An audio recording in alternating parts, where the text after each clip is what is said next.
Rome in the late 9th century was a slaughterhouse. The seat of St. Peter had devolved from a holy office into a deadly political prize.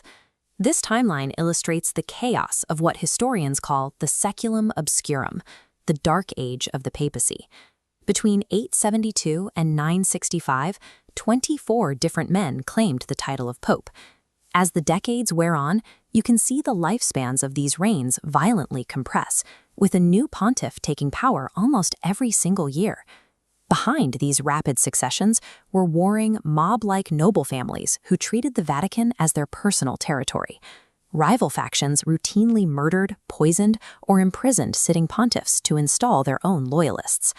Surviving the papacy during the Iron Age meant spiritual guidance took a back seat. To stay alive, a pope had to be a ruthless political operator. Enter Pope Formosus.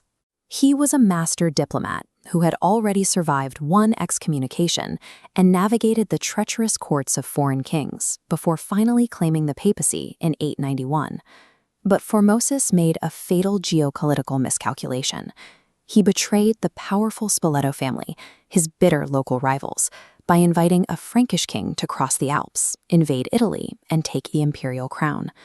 The Frankish army eventually withdrew, and in 896, Formosus died of a stroke. The Spoleto faction immediately seized the resulting power vacuum, taking back control of Rome and installing their own loyalist, Pope Stephen VI. Stephen VI sat on a highly precarious throne. The Roman factions were still deeply divided, and simply having his rival dead did not erase the alliances Formosus had built across the empire. Securing his faction's grip on the city required a total legal annihilation of his predecessor's historical and spiritual existence. In January 897, Stephen VI ordered an exhumation. Workers dug up the corpse of Formosus, which had been rotting in the earth for 7 months. They brought the remains to the Basilica of St. John Lateran, a grand, imposing space that offered a jarring contrast to the morbid spectacle. The decaying body of Formosus was propped upright onto a throne, dressed in full papal vestments, the white cassock, red mozzetta, and precious mitre.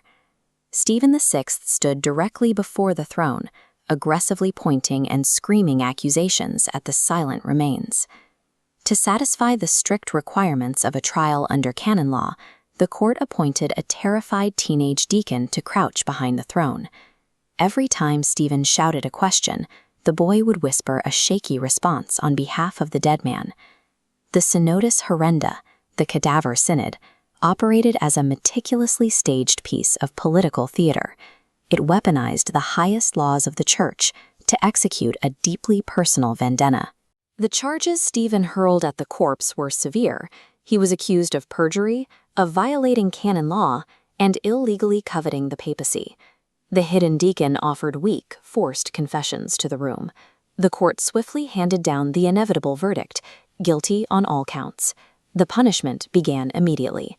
Vatican executioners stepped forward and violently stripped the holy robes off the decaying body, redressing it in the coarse rags of a layman. Then came the physical mutilation. An executioner took a heavy blade and hacked off the 3 fingers of Formosus's right hand. These were the blessing fingers, the specific digits used to give papal benedictions. Severing them carried a terrifying theological logic. It symbolically undid his papacy, retroactively invalidating the ordination of every single priest Formosus had ever blessed.